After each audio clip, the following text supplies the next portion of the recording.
Hi everybody, and welcome to another episode of Coffee With.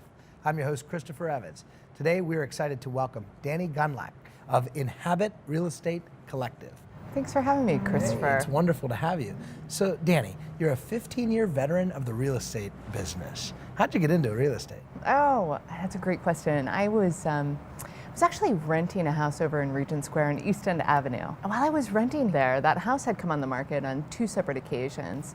I had been traveling at the time, and I came home to find a for sale sign in the front yard. And I ran inside and I grabbed my phone. This is before cell phones, right? Grabbed my phone and I called the number on the sign and I said, "Stop the presses, I want to buy the house. I just have to talk to a bank first." And on both occasions, the real estate agent had told me that the house had sold. And so it kind of got me thinking, because I kind of followed the deed transfer and I saw what the house sold for the first time it sold, and just a year and a half later, it sold for substantially more than it did just a year prior. And I was really kind of upset that this house had gone on the market on 2 separate occasions and I didn't know about it. So I made a pledge that, hey, another house isn't going to go on the market without me knowing about it, especially the house that I'm living in. And I set out to get my real estate license.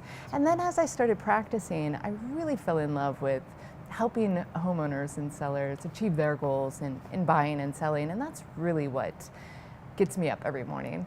And now you have your own agency. I do. What makes yours different than some of the other commercial names that we might know in the city? Sure, yeah, we take the collaborative approach to selling real estate. So we assemble a team, we take the top talent in the real estate business, be it the top mortgage brokers, the top home stagers, the top home photographers, and we bring them together and we assemble this team to help our clients achieve amazing results when it comes to buying and selling. That's wonderful. So it's all about the customer experience, right? It absolutely is. So Dani, we talked a little bit about the East End of Pittsburgh, Regent Square, and some of the surrounding areas. For our viewers across the country who may not be that familiar with what makes it so unique, what makes the East End of Pittsburgh so hot? Oh, that's a great question, yeah.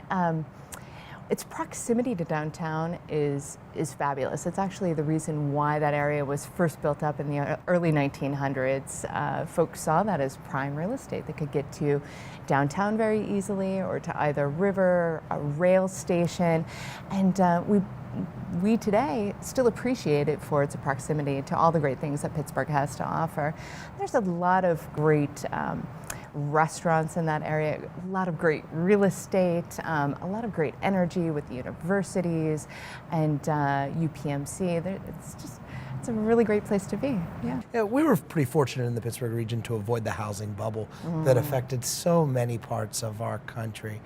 How do you think we did that? What made Pittsburgh insulated from that? Oh, we have our own little ecosystem here, right? And you know, we didn't see a lot of escalation in property values that the rest of the nation saw, so we weren't really inflated. So there wasn't a lot to deflate. Actually, I was working in the business during that time, and we kind of saw a year and a half of just steadiness, not a downturn, and not a whole lot of appreciation, but steadiness. It's a great market to be in for that reason. So I would assume a lot of times you encounter out-of-town buyers, people new to the region. What do you think surprises them most about Pittsburgh? The livability of it. They're amazed that they can buy into a little quaint neighborhood and have everything that they need at their fingertips. They can walk to work or bike to work. They love all of the restaurants and the art scene. They love the walkability. That's huge, huge. They're very impressed with just the livability in general. That's fantastic. Yeah. And the sports teams aren't too bad. They're that not. helps, right? They're not. It does. It does. One thing I'm always interested in when I talk to experts in a given field like yourself is where you see the future of the market heading. Do you have any predictions what might happen over the next 5 years? We're realizing we won't hold you to it. Oh, sure. Well, I see that Pittsburgh just continues to thrive and evolve and become something better today than it was yesterday. And I see that a lot of people are attracted to that energy. And a lot of people are coming here, and especially to the East End. A lot of millennials want to be in Center City. They want to be where they can walk to work or walk to the local pub. And so we're seeing an influx of people coming into the East End and not so many folks leaving. So I see that there's going to be more demand for what typically is low inventory. And so I think that we're going to see property values continue to rise steadily. So now a little bit of practical advice for the viewers. Sure. How important is it to invest in upgrades to your home when you're thinking about selling it?